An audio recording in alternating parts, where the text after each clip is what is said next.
This exercise is a way of demonstrating how electrons fill electron orbitals, and we're using an example of hawks, which are the mascot for our team, and therefore our athletic teams are called, players are called hawks. And we're going to use a hotel with various floors for the various electron levels and quality of rooms for the different suborbitals. And so the rules are, when a hawk shares a room, first of all, they always face opposite directions.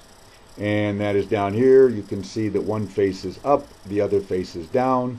Of course, the electron spin diagrams always show one spin up, one spin down to show opposite spins. The reason why we would do this in real life, my father taught me, the Army reinforced it. If they both face the same direction in their single beds, then this one would be breathing the, whatever this one is exhaling. If this one is sick, he gets it. You say, well, I don't want to breathe his feet, but you'd probably rather breathe from his feet than from his exhale. So that's the way they're going to go. The first one is going to go up arbitrarily. The second one is going to go down. Each of the double beds, or excuse me, each of the single beds in a double room. And so hawks are wise consumers. They don't want to pay extra for a room, and so they will double up 2 to a room if it can save them money. But if the rooms are the same price for one person or for 2, then they will take 1 person per room. And we'll see that a little bit farther down. All rooms in the same category on the same floor cost the same. The same category would be S, the simple rooms, P, the plush rooms, D, the deluxe rooms, and F, the fantastic rooms. And 1S would be on the first floor, 2S would be on the second floor. You can see down here on the floors, imagine that there's an elevator down here for purposes we'll come to later. The first floor has only 1 room, we call it 1S, and therefore there are 2 single beds.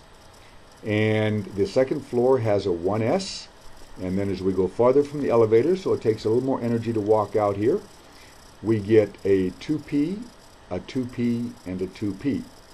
And then as we work our way up, the 3S, and then the 3P, and so on. And this gets a little bit more complicated, but the fact is, this is the way that the electrons will fill the room. This is the way that the hawks will fill the room. Now remember, this is not something that some weird science teacher invented in order to annoy people. This is what we find, and this is the way in which we explain them. Let's try an example and see how this would work. If we had an element that had, for example, hydrogen. Hydrogen has 1 electron, 1 proton. And so hydrogen would fill like this, and that's where the hydrogen electron would be. And there's still 1 empty bed in this room. And so there is place for 1 reaction to occur. And that gives us something we deal with when we talk about the valence electrons, etc. Now if we go to helium, helium has 2 electrons, and so the first one is going to go here, the second one is going to go like this. Both beds in the first floor are occupied, and there's no more room for any more to come in on that floor, and so this one is stable, sometimes referred to as inert. We'll go one that's a little more sophisticated, and we will go with neon, which has 7 protons and therefore 7 electrons, and just fill these in. The first one comes in like this, the second one comes in like this, because they're the same price, it doesn't want to pay extra, and there's more energy involved. The third electron will go here, because it's the only place that it can go. The fourth electron, wanting to save money, will double up here. Now the fifth electron comes in like this, and fills here. The sixth electron that comes in, it could either stay here, which would mean in a double room, or for the same price, they're both 2Ps, it can have its own room right here, which of course is what it would choose. And the 7th electron, same situation, It's a little more energy to walk farther out here. That's why this one took this here instead of the farthest one. But the 7th electron is in fact found here in a single room. Now you notice that there are an empty bed here, an empty bed here, and an empty bed here, leaving 3 places where electrons can either come in or these electrons could leave in order to go someplace else and reactions occur. So that's what we would have with neon. Now if we move to one that has 9 electrons, and we go over here to 9 electrons, we're going to see the same kind of filling arrangement, and this is, the more you do this in practice, the easier it sticks in your mind.